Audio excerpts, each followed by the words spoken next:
Bienvenida a Bolivia y a Puerta Abierta, Luciana, gracias por acompañarnos. Vale, muchas gracias por la invitación, estoy muy contenta de estar aquí. El libro denominado Contracorriente ha sido presentado hace algunos días en La Paz, Bolivia, y me gustaría partir por ello, por la importancia de que podamos comprender qué es el populismo. El populismo es una categoría política de larga data para pensar experiencias políticas latinoamericanas y no simplemente un término estigma, como suele pasar en determinados medios de comunicación, que se lo utiliza solamente en sentido peyorativo.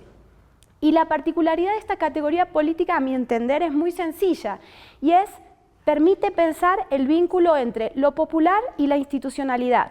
Es decir, cómo se generan ciertas formas de instituciones a partir de una conexión con lo popular. Y creo que es un tipo de forma de poder y un tipo de forma de sociedad que escapa a la lógica socialdemócrata clásica, que escapa a la lógica liberal, y me parece que por ahí iría un poquito la cuestión. ¿Cuál sería entonces la diferencia entre el populismo y el socialismo propiamente dicho, Luciana?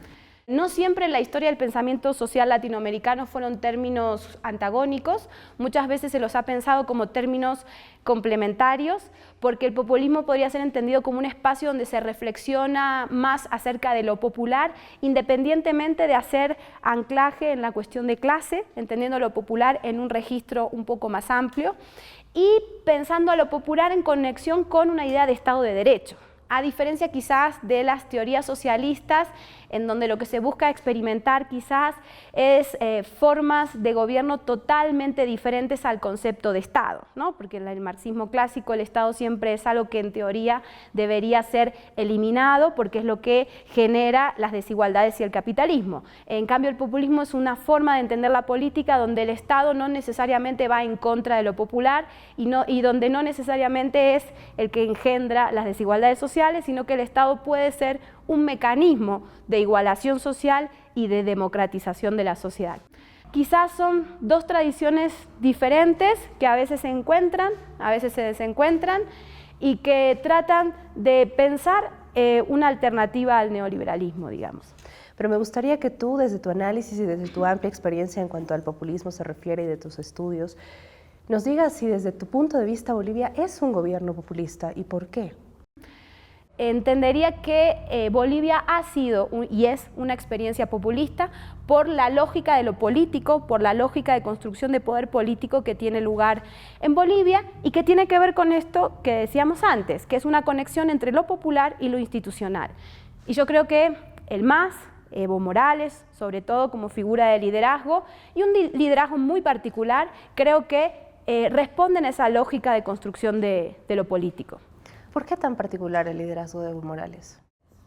Porque, digo particular porque en Europa, por lo general, cuando se piensa en la figura de liderazgo, automáticamente por una especie de tabú y de horror del pasado, lo asocian con el totalitarismo, ¿no? Es decir, los liderazgos están muy asociados con las experiencias nacionalsocialistas en Europa, con el fascismo europeo, y yo creo que América Latina, en general, no solo el caso de Bolivia y no solo el caso de Evo Morales, han construido unas formas de liderazgo que no son totalitarias y son formas de liderazgo democratizadoras y que hay una especie de lazo afectivo entre lo popular y el líder que no necesariamente crean esas figuras totalitarias de las que tanto tienen miedo en Europa. Y creo que cuesta mucho entender cómo se crean estas figuras de liderazgo en América Latina.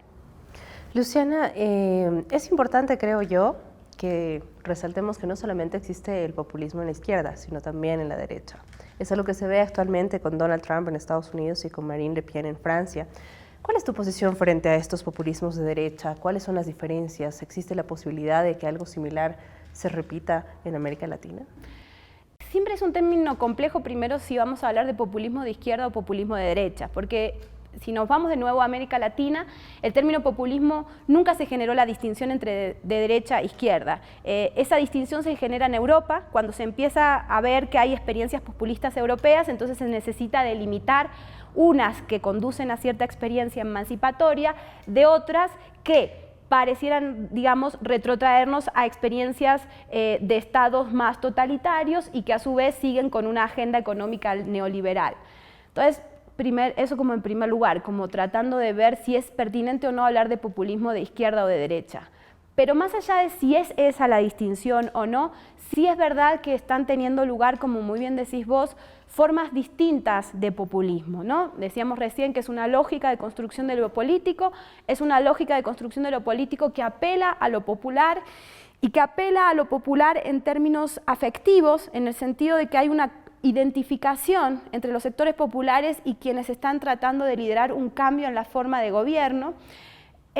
Lo que pasa es que hay determinadas experiencias populistas que en esa búsqueda, digamos, se trata de plantear la posibilidad de pensar la emancipación, la democratización y buscar alternativas al neoliberalismo y al capitalismo, frente a otras tendencias populistas como la de Trump o como la de Marine Le Pen, en donde se apela a lo popular, pero para luego generar un reforzamiento, por decirlo en términos clásicos, oligárquicos. Es decir, apelo a lo popular, pero una vez que estoy en el poder, lo que voy a hacer es reforzar los mecanismos de gobierno que van a seguir generando las desigualdades sociales por las cuales esos sectores populares me votaron. Creo que por ahí iría la distinción. Entonces, ¿es posible que en América Latina se repita algo similar? Los retrocesos en términos de volver a estados con grandes brechas de desigualdades sociales, como parece tener lugar en Brasil o en Argentina, inevitablemente sucede, pero eso no significa que las posibilidades de pensar una alternativa, no solo latinoamericana, sino como ejemplo para el mundo, puede seguir teniendo lugar. Luciana, ya para finalizar y partiendo otra vez, digamos, desde el principio de la presentación del libro A Contracorriente, donde muchos de los autores, entre ellos tú, ¿cómo crees que se puede llevar estos materiales académicos para que contribuyan en lo mediático, en lo social, en lo cotidiano? Pertenecemos a una generación, digamos, de estudiosos que estamos intentando hacer eso, y hay muchos otros como nosotros que están haciendo lo mismo y que están creando pensamiento latinoamericano y que ponen estos libros a circular en las universidades y también ponerlos a circular en espacios sociales como centros culturales, espacios de organización política. Y me parece que eso sí puede contribuir. Y además entender algo muy sencillo que lo decimos en el prólogo del libro, y es cuando nace la experiencia del comunismo, todas las potencias de derecha estigmatizaban el término porque sabían que ahí estaba la semilla de un cambio real. Y ahora con el populismo sucede lo mismo, estigmatizan el término porque saben que a nivel discursivo y a nivel político es una de las pocas experiencias narrativas que suponen alterar el mapa del neoliberalismo actual. Entonces, entendiendo eso, teniendo paciencia, siendo críticos, solidarios, generosos e igualitarios, ¿cómo podemos colaborar a contribuir a pensar diferente?